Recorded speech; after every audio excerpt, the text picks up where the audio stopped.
আসসালামু আলাইকুম, সবাই কেমন আছেন? আজকে আমি এই কুলিং টাওয়ারের বড় বড় ফ্যানগুলো অ্যালাইনমেন্ট করব, মানে ডিগ্রি সেট করব। চলুন দেখি আমি কি দিয়ে ডিগ্রি সেট করি। এই যে আপনার সামনে এই সমস্ত টুলস রাখছি, এইগুলো দিয়ে আমি ডিগ্রি সেট করব। প্রথমে দেখেন এখানে লেখা আছে 300 মিলি ডিলাক্স কম্বিনেশন স্কোয়ার। এই তার ভিতরের পার্টগুলো হলো এগুলাই। এরপরে একটা ওয়াটার স্পিড লেভেল, এরপরে হলো ইনসাইজ লেভেল অ্যান্ড প্রোটেক্টর। এই যে দেখছেন, এইটা দিয়ে এই দুইটা জিনিস দিয়ে সমন্বয় করে আমি অ্যালাইনমেন্ট শুরু করব। চলুন অ্যালাইনমেন্ট শুরু করা যাক, মানে ডিগ্রি সেট করা যাক। এই যে আমি চলে আসলাম আমার পাঙ্কার কাছে।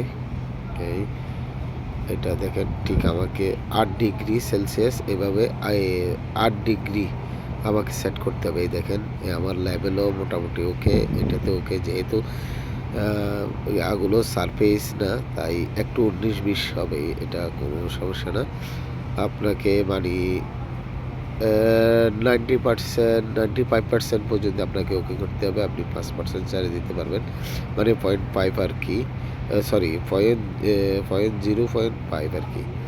আমি এখন সেট করতেছি। এই দেখেন অল্প অল্প করে আসতেছে, একটু একটু করে সবগুলো টাইট করে নিয়েছি। এখন হাতে একটা কাঠের সাহায্যে আস্তে আস্তে করে সেট করব, কারণ এগুলো যদি সেট না করি, ঠিক মতো না চলে, তাহলে তো অবস্থা খারাপ। এই দেখেন এখানে ভাইব্রেটর সেন্সর আর অয়েল সেন্সর লাগানো হয়েছে। যদি ঠিক মতো সেট করা না হয়, এইগুলা একটু ভাইব্রেটর বা একটু অয়েলে ভাইব্রেশনের কারণে অয়েল কোনো ঝামেলা দেয়, তাহলেই সাথে সাথে কুলিং টাওয়ার অফ হয়ে যাবে। এইটা হলো আমার যেটা ম্যানুয়ালটা আর কি, ডিলাক্স কম্বিনেশন স্কোয়ার। এটা তো 8 ডিগ্রি সেট করে নিয়েছি, প্রায় মোটামুটি আসছে। আর একটু দেখতে হবে।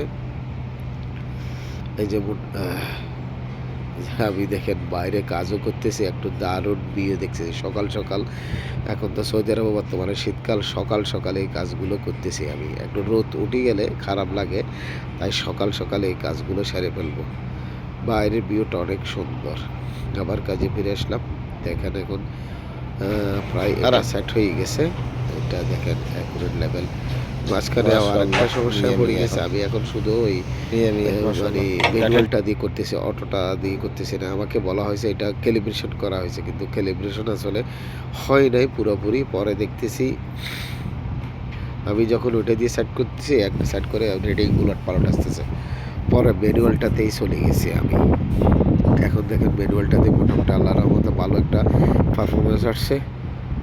ওটা ডিজিটালটা ক্যালিব্রেশন করতে হলে একটা ভালো প্লেস দরকার হয়।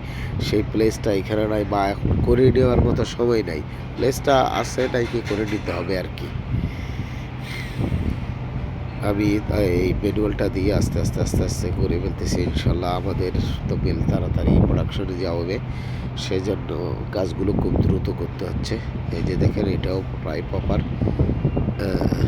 এটাও দেখেন ইনশাল্লাহ এতটা খারাপ না, ভালোই প্রপার। কারণ এই যে ফাইবার গ্লাসের বেসগুলো সারফেস তেমন ঠিক না। আল্লাহ হাফেজ, ভালো থাকবেন। আসসালামু আলাইকুম।